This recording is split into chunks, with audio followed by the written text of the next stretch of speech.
Hey y'all, welcome back to my channel. And if you're new here, welcome.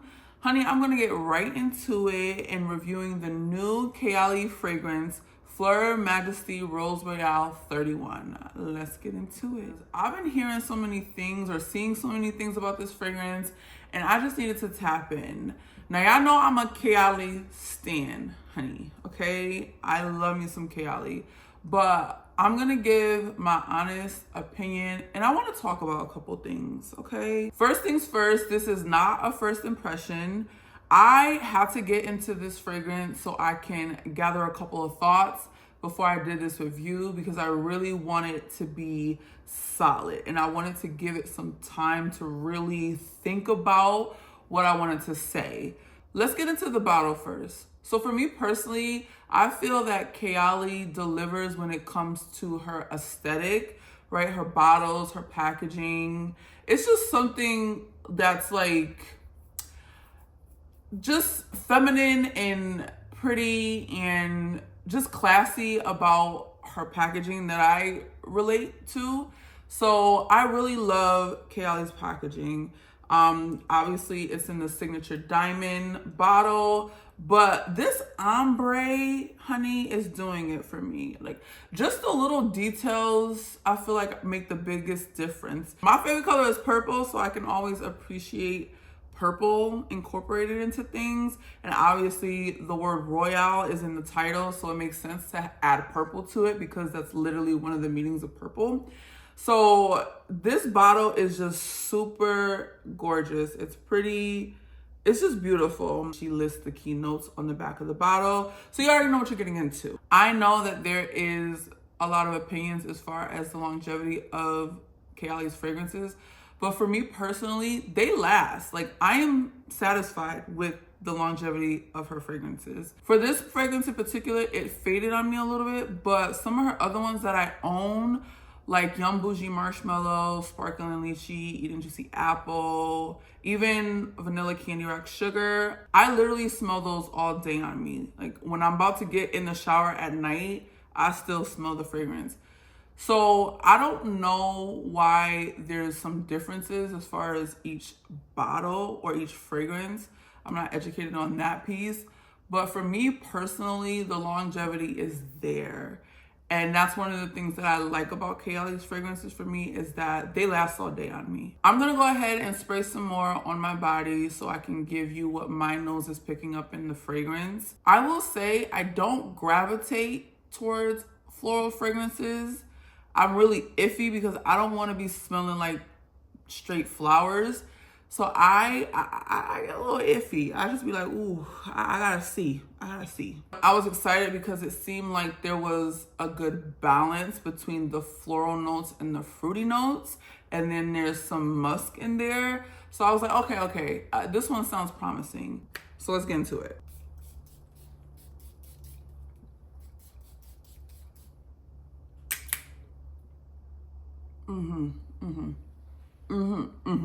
Listen.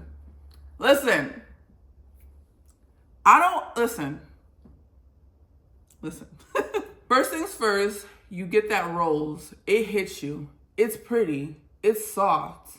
It's nice. It's just very nice. I'm smelling the air because it's still like heavy. It's nice. And then you get that peony that comes through, which is nice. And then for me, I get that pear. Now, for me personally, I don't know nothing about no peach because I don't smell the peach. Doesn't mean it's not there, but on me, I don't smell no peach. But I smell that it smells like a juicy pear. It just is there. And I think the initial spray where I get the rose, the peony, I hope I'm saying that right. I don't know why I'm getting insecure about this. But and that pear is so pretty. It's pretty. It is so pretty. And I'm just like, okay. I was a little nervous. But it's so pretty. And as the fragrance dried down, it got even prettier. It's very soft. It's soft, but it makes a statement. and it's not overpowering to where I'm like, why does it smell like a garden? No offense, I don't like that. I don't want no straight garden. That's not my vibe. But it's so soft and feminine to where I feel like it just, the notes enhance each other in the right way, if that makes sense. Now, I don't know what purple musk smells like, but I know musk, and that it has that musky profile that is not super intense, but I feel like it adds balance to the other notes. Now, I know there's violet wood in here, so as the fragrance dried down, it had this slight woodiness to it. Not too much, but just like a little tinge. Just a little tinge of woodiness on me that I felt like made it even prettier. For me personally, this fragrance is very soft. It's very feminine. It's just pretty. Like, I feel like I can wear this every day, or I can wear this to an event. It's just pretty. And it's powdery. It has this powderiness that I feel like everyone's gonna like, because it just makes the fragrance soft. Like, the only thing I keep saying is this is just soft. It's soft, it's feminine, it's just pretty. It's like, girl, you pretty. You a pretty girl, you know? That's what I want to say. Like, girl, you just pretty. Like, you're a pretty girl, okay? I know there's been some reviews or feedback on how the scent smells familiar. But me personally, I feel like there's familiarity in all fragrances. Like, they're using similar notes, they're making it their own, they're putting a little spin on it. I think what separates a fragrance from another fragrance, or a dupe, or whatever you call it, is just how they take similar notes and add a little spin or a twist to make it their own, to represent their brand and how they see or smell fragrance from their perspective. So I feel you can smell certain things and there's similar notes or points, but it's always something a tad bit different that each brand brings to light. And I think that's important to kind of highlight, because, you know, ain't nothing new under the sun. So we gotta tap into similar resources, right, in order to produce what it is that we're trying to produce. So I'm okay with, oh, this smells like this, or this smells like that, as long as there's something about that fragrance that stands out to you over the other one. I feel like that's what's important. And for me, not being the one to gravitate towards floral fragrances, this is one that I would reach for. And honestly, I'm upset that I don't have the big bottle, because I tried to order the big bottle. I woke up at like 3 a.m. and I saw it was available on the Sephora app, and I was just like, let me just do this now. And I tried to get the big bottle, but it said it was out of stock, even though it was showing that it was available. So I settled for the 50 ml. But I try to get that big bottle. But this for now will suffice until I run out. But this is something I would be reaching for. Definitely for the spring, summer, pretty. You going out, you hanging with your girls, you going to a cute event. This is something to reach for. I'm telling you, trust me. Trust me. Trust me. Trust me. But I will say this. When it comes to fragrances, reviews are great.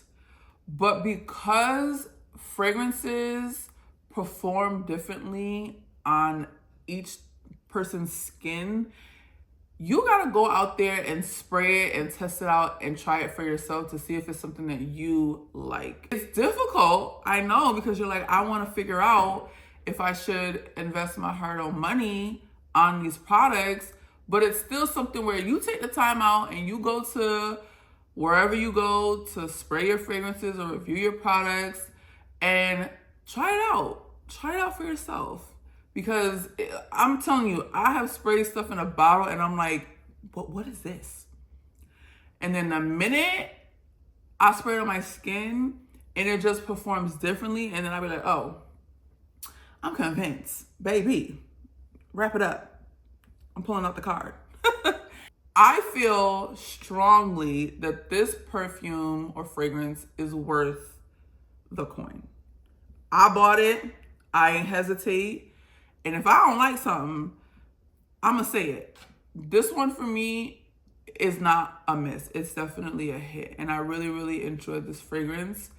But I'm curious to see what you all think. Meet me in the comments if you purchased this fragrance, if you tried it out, and let me know what your thoughts are. I do feel, okay, that based off of what my nose is picking up, that once this fragrance macerates for a little bit, honey, look, okay, I could tell it's gonna be fire if I just put it in the box, put it in a dark place, and just let it sit and pop this bad boy out when, you know, at the end of spring, beginning of summer over there, it's about to be a party, okay? I know it. I definitely know it. I feel it. I know when it comes to luxury fragrances, they already come macerated, but I still feel like there's work for us to do on our end in order to get the full experience of the fragrance. And that's just my personal opinion. Also, with that fragrance, I was able to get my hand on this cute little set.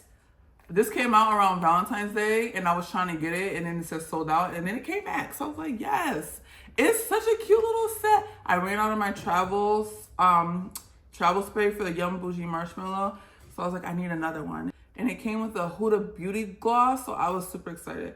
It's such a cute set, so I'm excited to get my hands into this one. If you like this video, give it a thumbs up. Also, you know, I love to talk, so meet me in the comments to chat with me and tell me, are you feeling this KAYALI fragrance or is it a no? Don't forget to hit that notification bell. Every time I post a video, you'll be the first to know. So for exclusive content, hit the link in the comments to join the KLS community. And until next time, bye.